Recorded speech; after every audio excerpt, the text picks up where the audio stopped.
During the War of 1812, a series of naval battles happened here in the late summer of 1814. And those battles tipped the balance of naval power in the War of 1812 from the British to the Americans and from the Americans back to the British. And it was done by a lowly British lieutenant.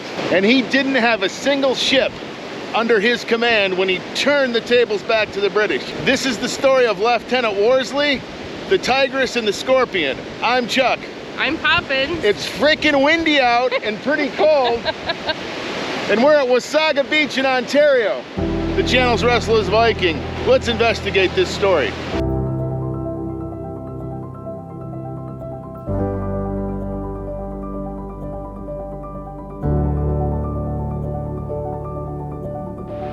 It's September of 1814, and the British Royal Navy isn't doing very well, thanks to a 27-year-old commander, Oliver Hazard Perry, and his group of young and inexperienced sailors. They handed the British Royal Navy their first unqualified defeat in their long history during the Battle of Lake Erie. The Battle of Lake Erie had ended, and the United States wanted to take control of the Northwest Territory. They had control of all the ships except one, the HMS Nancy. By July of 1814, 5 U.S. warships, including the Niagara, the Tigress, and the Scorpion, enter Lake Huron. And it's the first time that U.S. flagships have entered the upper Great Lakes. And after a failed attempt to retake Fort Mackinac, they decide to starve Fort Mackinac, and they look for the last remaining British ship on the upper Great Lakes, the HMS Nancy, which was resupplying Fort Mackinac. So you see what's at stake here. Fort Mackinac is being resupplied by one single ship, and the U.S. warships decided to go hunt for it. And that U.S. squadron learned that the Nancy was resupplying Fort Mackinac from the mouth of this river, the Nottawasaga. So here's the story for the Canadians and the British. They have one fort in the upper Great Lakes that's being resupplied from somewhere down here, and there's no other resupply that can get to this fort because there's only one ship and it's coming down here to get the supplies. But then out on the lakes, there's some freighter canoes and some bateaus that are darting back and forth, but they're afraid to bring any supplies to Fort Mackinac because there's warships on the Great Lakes. And winter is just a couple months away, which is gonna mean starvation for those at Fort Mackinac. So the Americans thought that the Nancy was still on Lake Huron en route back to pick up supplies. When they got to the mouth of the Nottawasaga, they found nothing was there, so they dropped anchor out there in the bay to wait for her.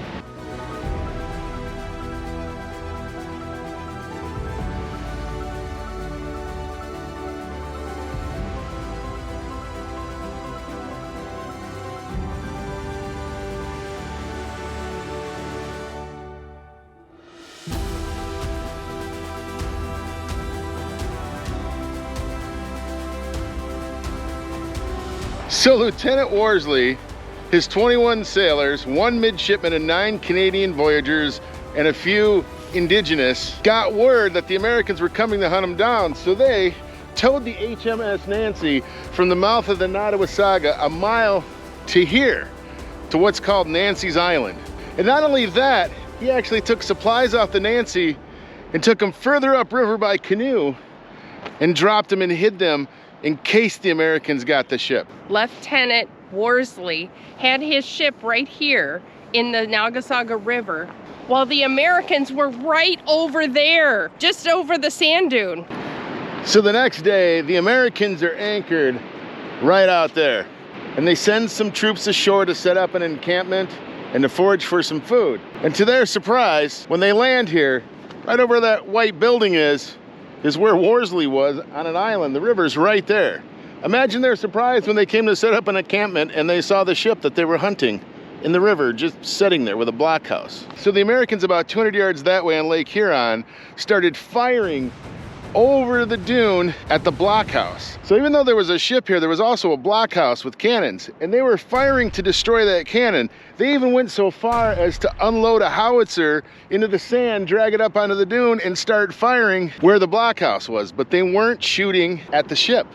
And Worsley knew what they intended to do. They intended to take another ship. So he decided to scuttle it. He lays a trail of powder from the munitions room onto land and he lights it, kind of like you see in the cartoon with a barrel of gunpowder, and it burns to the ship and the ship explodes. The blockhouse gets destroyed. Worsley escapes into the forest. But here's where it gets good. Even though they destroyed the Nancy and the blockhouse, Worsley, remember, stashed 100 barrels of supplies upriver in case anything happened. And they actually loaded those supplies on 2 bateaus and 2 freighter canoes. They cleared the river, they headed out, and when they got out the mouth of the river, they found the Tigress and the Scorpion were gone. Apparently the Tigress and the Scorpion were headed out to go capture some freighter canoes, because in war you can capture those and they're your prize. So at this point, I imagine old Worsley's got some mixed feelings.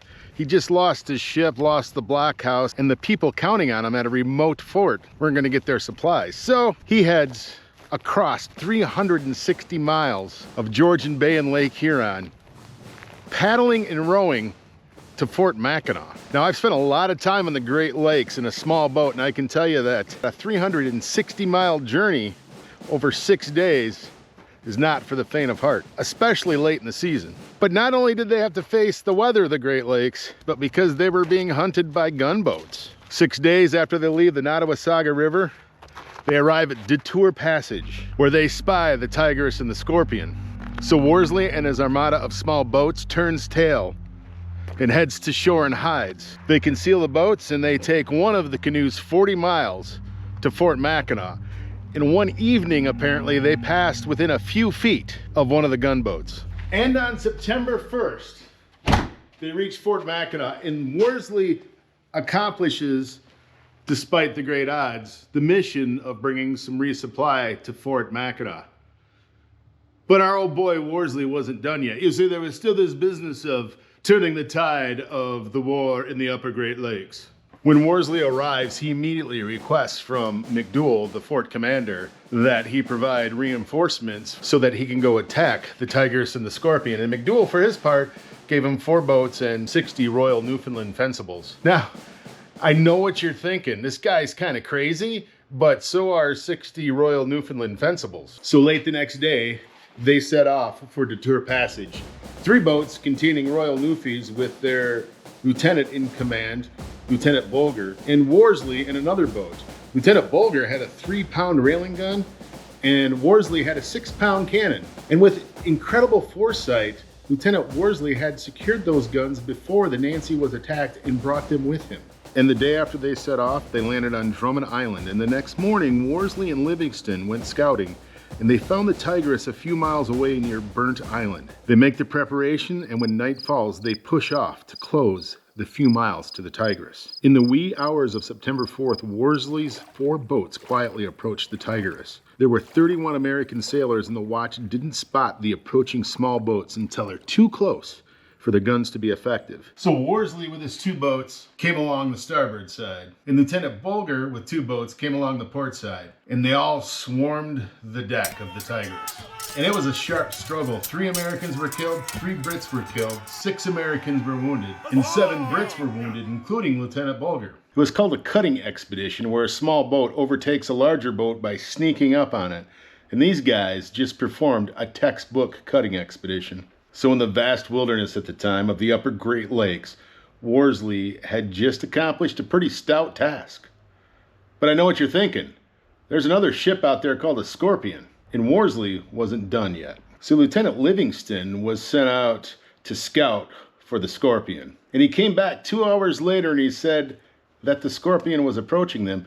So they hustled the American prisoners ashore and they kept the colors flying on the Tigress. And the next day, the Scorpion came within 2 miles of the Tigress and dropped anchor and just hung out for a long while. Apparently they hadn't heard the ruckus the night before. So the captured Tigress and the American Scorpion basically hung out for the rest of the day, a couple miles from each other. And Worsley, who still had the code book, even exchanged coded messages with the Scorpion. Just as dawn broke the next day, Worsley takes the Tigress toward the Scorpion, still flying the American colors and with most of his men below deck with their greatcoats on. You can see it coming, can't you? And the Scorpion only had a couple crew members on deck scrubbing the decks, and most were below, probably still a little groggy from sleeping. And just as they came alongside, the men came up from below deck in their greatcoats, fired a volley of muskets, and boarded the Scorpion. And this time, the Americans didn't put up much of a fight. There were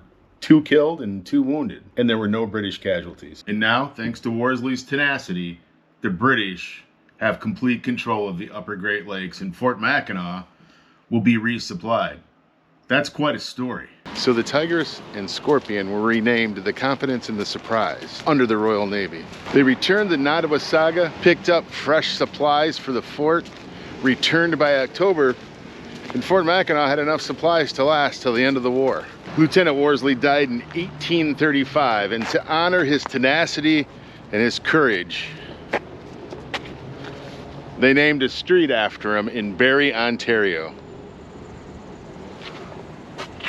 And in 1927, the burned hull of the HMS Nancy was found here in the Nottawasaga River. And today, what remains of the hull resides in that building, and you can still see it today, here at the Wasaga Beach Provincial Park and the Nancy Island National Historic Site. Again, I'm amazed at all the drama that happens here on the Great Lakes. And the story to me of Lieutenant Worsley is a triumph of the human spirit. I'm Chuck. I'm Poppins. The channel's Restless Viking. Thanks for taking a walk with us.